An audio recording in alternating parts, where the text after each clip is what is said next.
देखो अब हमारा 4th चैप्टर है हिस्ट्री का, द मुगल एम्पायर, है ना। मुगल एम्पायर मतलब पहले, अब हमने इसके प्रीवियस चैप्टर में दिल्ली सुल्तान्स पढ़ा था, है ना। दिल्ली पे उन लोगों का शासन कैसे बढ़ा, उन लोगों ने कैसे इतना सब कुछ जो है किया, है ना। उनके इतने बड़े बड़े उन्होंने एम्पायर कैसे बिल्ड किए, उन्होंने कितनी सारी लड़ाइयां लड़ी, कैसे किया, वो सब हम लोग पढ़ चुके हैं दिल्ली सुल्तान में। अब तो मुगल एम्पायर मतलब अब मुगलों ने उनके एम्पायर कैसे बनाए, उनकी डायनेसिटी कैसे बनी, क्या था, वो पढ़ेंगे अब हम इस चैप्टर में, ठीक है। Ruling as large a territory as the Indian subcontinent with such a diversity of people and cultures was an extremely difficult task for any rulers of accomplish in the middle ages। देखो क्या था, एक बहुत बड़ी territory पे rule करना, है ना, जिसमें बहुत सारी डाइवर्सिटी हो। डाइवर्सिटी मतलब समझते हो क्या होता है डाइवर्सिटी? डाइवर्सिटी मतलब वहां पर हर तरीके के लोग रहते हैं। हर तरीके के लोग मतलब कोई सिख है, कोई हिंदू है, कोई मुस्लिम है, तो उनके कल्चर्स अलग है, सब चीजें अलग अलग होती है। तो ऐसी जगह, ऐसी ऐसी इंडियन सब कॉन्टिनेंट पे राज करना, रूल करना, ऐसी टेरिटरी पे रूल करना बहुत मुश्किल हो जाता है ना। उस टाइम पे बहुत मुश्किल था। Quite in contrast to their procedures, the Mughal created an empire and accomplished what had hitherto seemed possible for only short periods of time. From the later half of the 16th century, they expanded their kingdom from Agra and Delhi until in the 17th century they controlled nearly all the subcontinent. They imposed structures of administrations and ideas of governance that outlasted their rules, leaving a political legacy the succeeding rulers of the subcontinent could not ignore. Today, the Prime Minister of India addressed the nation on the Independence Day from the report of the Red Fort in the Delhi, the resistance of Mughal Emperor। तो देखो क्या था आपके, अब इतना बड़ा राज, अब मतलब इतना बड़े जगहों पर कैसे शासन किया जाए बताओ, है ना। जहाँ पर अलग अलग डाइवर्सिटी, अलग अलग तरीके के लोग रह रहे हैं, सबकी सोच अलग है, सबका मानना अलग है, सब चीजें अलग अलग है। अब ऐसी जगह पे कैसे शासन किया जाए, बहुत मुश्किल हो जाता था, है ना। अगर आप एक बात बताओ, अगर और वो टेरिटरी भी बहुत बड़ी है ना। अब हम हमारे यहाँ पर अगर हम मॉडर्न पीरियड की बात करें, तो हमारे यहाँ पर क्या है, बहुत सारे तरीके तरीके लोग रहते हैं, जैसे कि हिंदू हो गए, मुस्लिम हो गए, सिख हो गए, ईसाई हो गए, हमारे यहाँ पर सभी वैसे वैसे रहते हैं। बट अगर हम बात करें उस टाइम की, तो उस टाइम पे बहुत डिफिकल्ट हो जाता था। आज तो गवर्नमेंट है, आज तो हमारे पास रूल्स है कि सब इक्वल है, सब ऐसा है वैसा, बट उस टाइम पे ऐसा होता था क्या? नहीं होता था, है ना। तो 16th सेंचुरी के हाफ की बात करें अगर हम, उन्होंने क्या किया, मुगल्स ने उनका किंगडम जो है बढ़ाना चालू किया। कैसे, कहां से कहां तक? आगरा से दिल्ली तक, है ना। जब तक 17th सेंचुरी हुआ, 17th सेंचुरी तक उन्होंने पूरे जितने भी सब कॉन्टिनेंट्स थे उन पे उनका कंट्रोल हो चुका था, है ना। They impose structure of administration and ideas of government outlet their rule.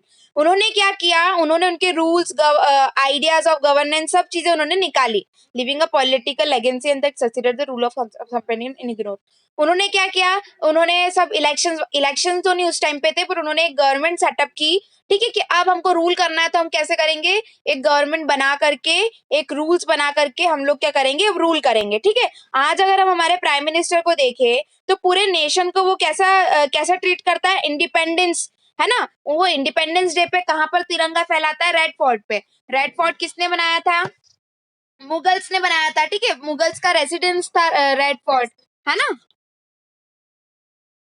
फिर उसके बाद में हम लोगों ने देख लिया, अब उसके बाद में हु वर द मुगल्स। अब इतना हम पढ़ तो रहे, पर मुगल्स है कौन वो तो हमको पता ही नहीं है ना। तो मुगल्स कौन थे वो पढ़ते हैं।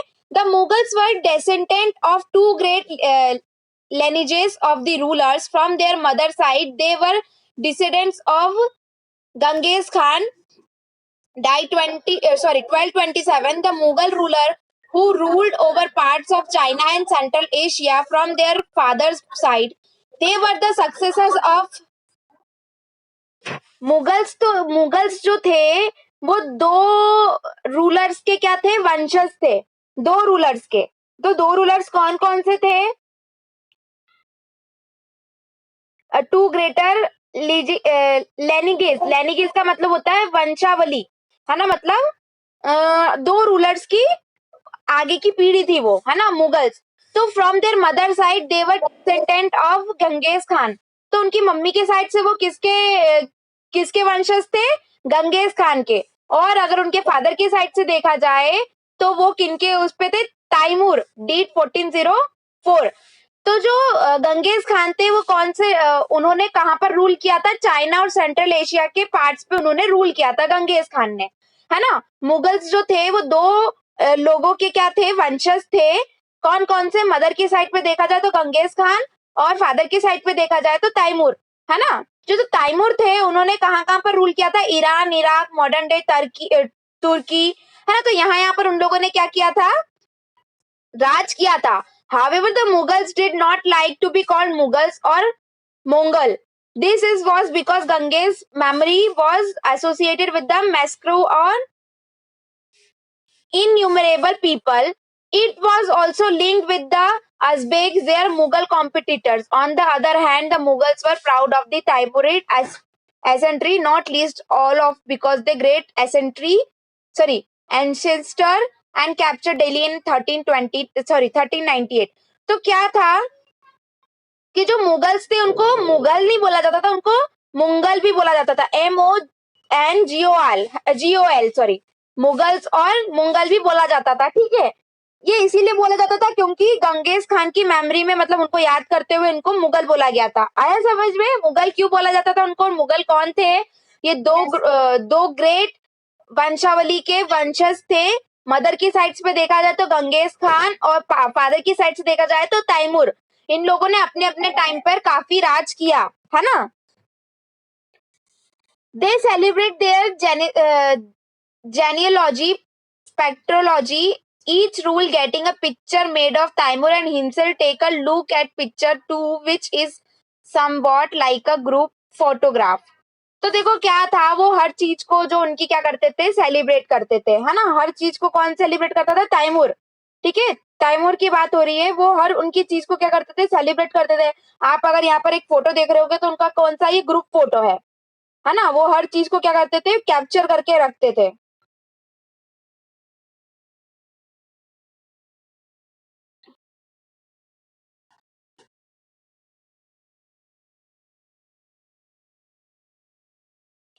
उनके जितने भी मतलब बोला जाए तो जितने भी उनकी पीढ़ियां थी, उन सबको उन्होंने क्या किया है? एक फोटो में उनको कैप्चर कर करके रखा हुआ है, ठीक है। मुगल मिलिट्री कैंपेजन, अब उनकी मिलिट्री कैसी क्या थी, क्या कैंपेजन्स थे, तो वो पढ़ते। Babur the first Mughal empire, Babur जो था वो फर्स्ट मुगल एम्पायर था। कब से कब तक? 1526 से 1530 तक। Succeeded to the throne of Fergana in 1424 when he was only 12 years old.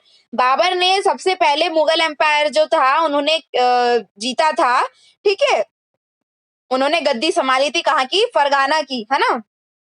जब वो कितने साल के थे? 12 साल के थे मात्र, है ना। He was forced to leave his ancestral throne due to the invention of another Mughal group, the Uzbeks. After years of wandering, the seized Kabul in 1504. In 1526, he defeated the Sultan of Delhi, Ibrahim Lodi, at Panipat and captured Delhi at Agra. तो देखो क्या हुआ उसके बाद में? उनको क्या किया गया? फोर्स किया गया। क्यों? कि आप यहाँ पर से ये छोड़ दो, क्योंकि दूसरे जो मुगल थे वो लोग वहां पर आके शासन कर रहे थे, है ना। तो उनको छोड़ा गया और उनको हराया गया। कब हारे वो? 1526 में वो डिफीट हो गए थे। किससे? सुल्तान ऑफ दिल्ली से। इब्राहिम लोडी ने उनको जो था डिफीट किया था। कब की लड़ाई में? पानीपत की लड़ाई में, है ना, जिसमें उन्होंने दिल्ली और आगरा को क्या किया था? कैप्चर किया था। अब आप टेबल 1 का चार्ट जो थे वो देख रहे थे। Some of the major comparison of the Mughal, study it carefully and see if you can notice any long term pattern. You will notice, for example, that the Afghans were an immediate threat to Mughal authority, not the relationship between the Mughals and Ohams. See also chapter 7, the skills. तो इनके जो relationship हैं वो आपको मतलब Mughals और M का वो आपको चैप्टर 7 में पढ़ने को मिलेंगे। ये सब चैप्टर्स बता के रखे कि इन सब के रिलेशनशिप्स जो थे कि कैसे इनके रिलेशनशिप सेटअप हुए मुगल्स के साथ में। मुगल